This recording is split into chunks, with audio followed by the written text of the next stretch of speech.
Previously, on day 2 of our El Camino trip. We covered 60 miles of the trail as we worked our way from our campsite in the Choya Hills to Tinajas Altas. The day had been dusty, bumpy, and long, but we had again made it without any major issues.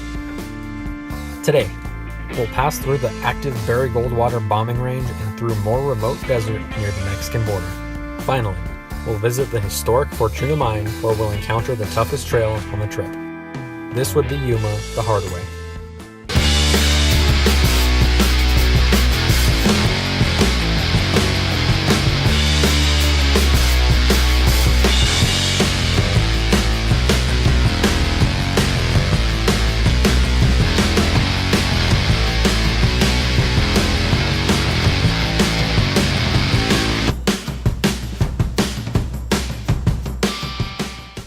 The next morning's light revealed the stunning Tinajas Altas just to our west.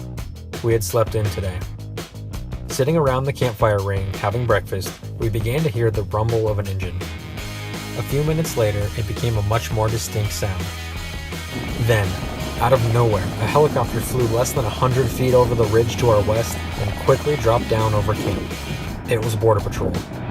We waved as the chopper flew northeast towards El Camino, doing a systematic patrol of the desert less than 100 feet up. Again, we felt relieved to have an eye in the sky watching our back.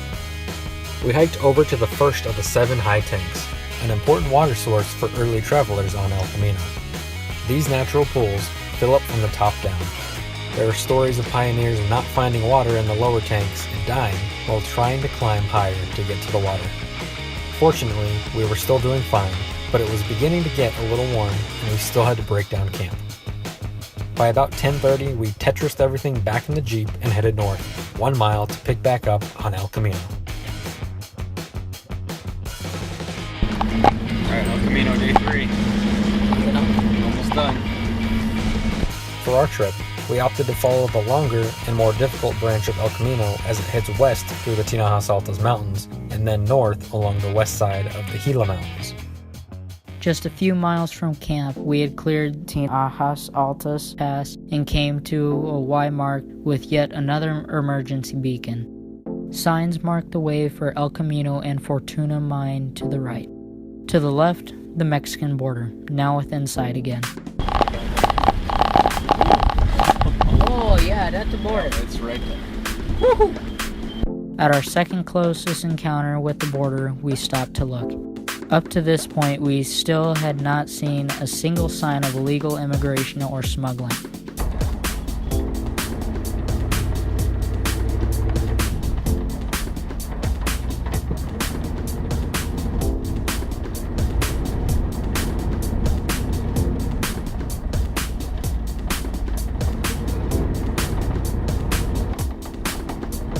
As we continued northwest, signs on the left-hand side of the road caught our attention. Danger, unexploded ordnance. Welcome to Barry Goldwater Air Force Range. Because we were driving a big red target, we figured it was probably best to stick to the trail and not venture off. The miles rolled by and we kept our eyes peeled for any signs of unexploded bombs or rockets, or anything out of the usual.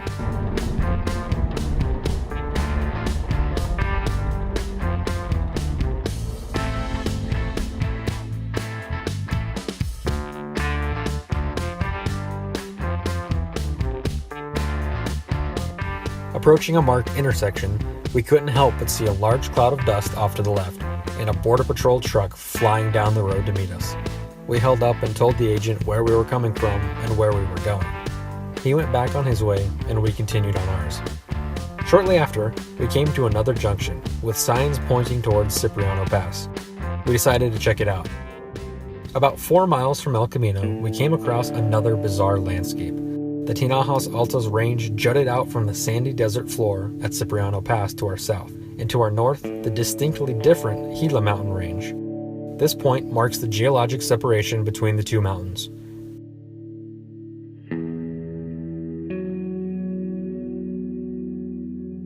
After a few more pictures of the Jeep, we headed back on the twisty road back to El Camino and proceeded northbound. 13 bumpy miles later, having not seen a single sign of unexploded ordnance, we turned off the more traveled road in favor of a shortcut to get us to Fortuna Mine. Almost immediately, the going got rough and I shifted into 4 low.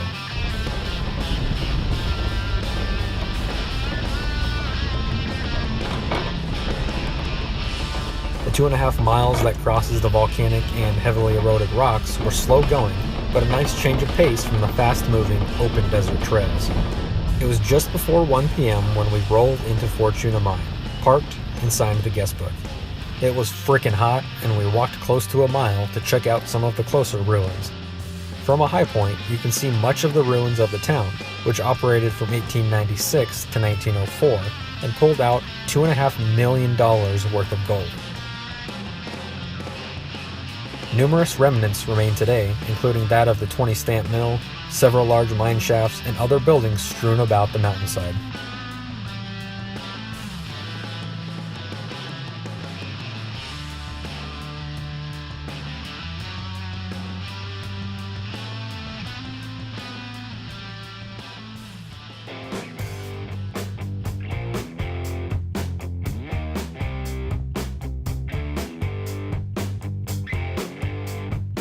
Driving back towards El Camino, I saw a steep trail heading north and had to explore it.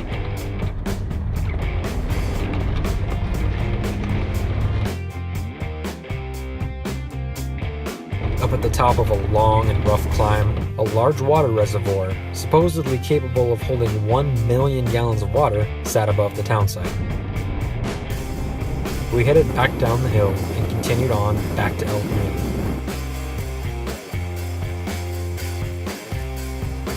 The final 7 miles of El Camino del Diablo were a little bit rougher. At this point on El Camino, there are many branches, and since we were coming from Fortuna Mine, we didn't follow exactly the official trail. To our surprise, we were driving on a now smoother desert road when all of a sudden a subdivision and paved road came into view. We had done it. 35 miles from our camp at Tinajas Altas, and 130 miles from the start of the trail in Ajo, El Camino del Diablo comes to an underwhelming end in Fortuna foothills. It was now 3 p.m., nearly 48 hours exactly after starting the trail. Looking back, a few signs mark one of the possible entrances to El Camino and the Goldwater bombing range, but they don't offer the slightest hint at what an epic journey El Camino offers. Before getting on pavement, we aired up and checked the Jeep over. Determining we were set for pavement, we bid El Camino farewell. Well, I guess it just kind of ends. But hey, we didn't make 2001 and 2. We survived. We beat the odds, my friend. Let's get the hell out of here. Yep. Till next time. Yep.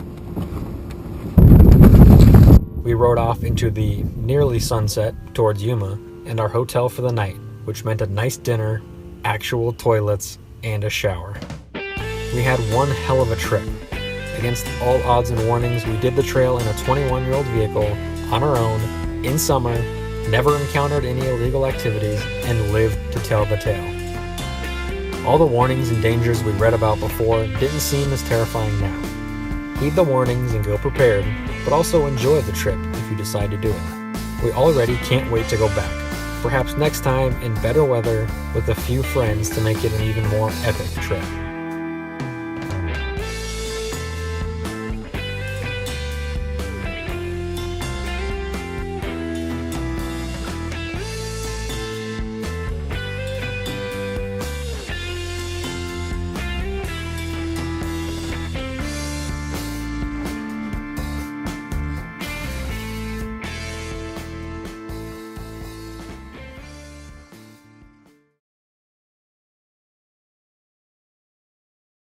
Three, 2, 1, action.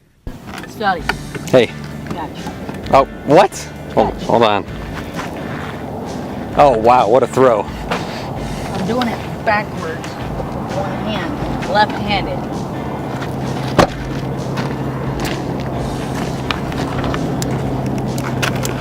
Can I help you? Spray yourself before you wreck yourself. And by yourself, I mean your skin. Okay. Will you stop Will you stop it? No. Stop it. No. I will spray your camera. No, you won't. Wanna bet? Is that a warning shot? Yes.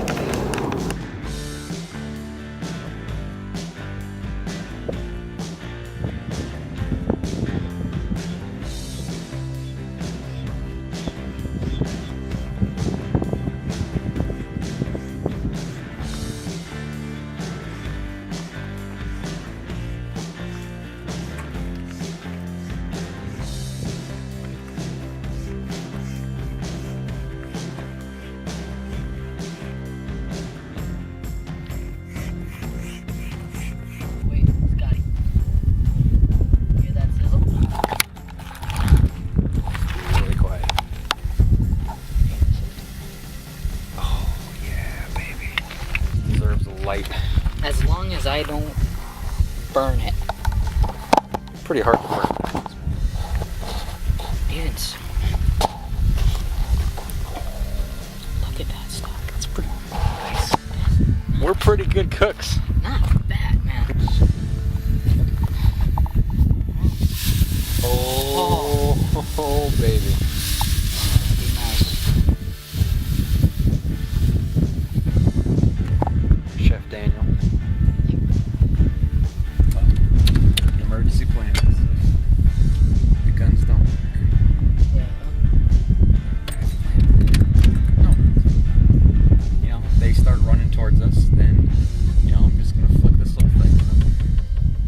Go look at the front. Oh God, no. Go look at the front. Are you serious? Police lights! How the hell did you get these? From a friend. That's cool. Did he hit you? Bumped the Jeep. He just bumped my Jeep. Okay, yeah. Huh? Don't go in there. You're allowed to.